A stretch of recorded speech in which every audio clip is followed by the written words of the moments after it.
بسم اللہ الرحمن الرحیم۔ السلام علیکم دوستوں، امید ہے آپ سب خیریت سے ہوں گے۔ ایک عورت کا بیٹا لاپتہ ہو گیا۔ جب کافی عرصہ گزرنے کے باوجود گھر واپس نہیں آیا تو وہ عورت اس سے مایوس ہو گئی۔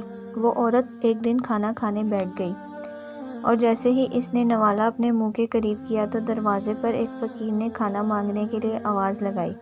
اس عورت نے وہ نوالا نہیں کھایا بلکہ اس کو پوری روٹی کے ساتھ رکھ کر اسے صدقہ کر دیا، اور اس نے اپنا وہ دن اور رات بھوکے رہ کر گزاری، اور ابھی تھوڑے ہی دن گزرے تھے کہ اس کا بیٹا واپس آ گیا۔ اس نے اپنی ماں کو ان سختیوں کے بارے میں بتایا جو اس پر آئی تھیں۔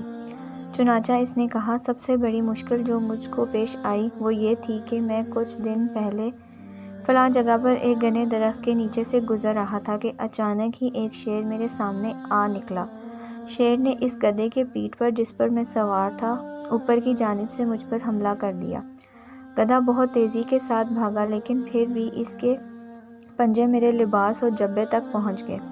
اس کے پنجوں سے مجھے کچھ زیادہ نقصان نہیں پہنچا تھا لیکن میں اتنا حیرت زدہ ہو گیا کہ میرے ہوش و حواس ہی اڑ گئے۔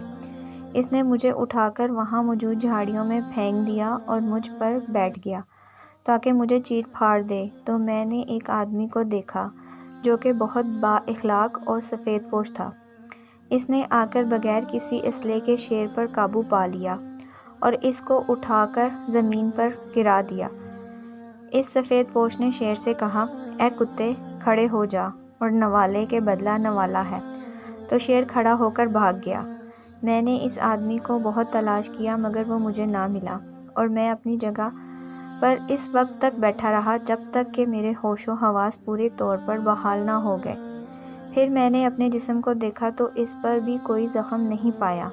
پھر میں چلا اور اس قافلے سے جا ملا جس کے ساتھ میں تھا۔ جب انہوں نے مجھے دیکھا تو بہت حیران ہوئے۔ مجھے اس آدمی کی بات نوالے کے بدلے نوالا ہے سمجھ میں نہ آئی۔ چنانچہ جب میں نے گھر پہنچتے ہوئے والدہ کو پورا قصہ بتایا، انہوں نے کچھ غور کیا تو اچانک انہیں وہ وقت یاد آ گیا جب انہوں نے اپنے منہ سے نوالا نکال کر فقیر کو صدقہ کیا تھا۔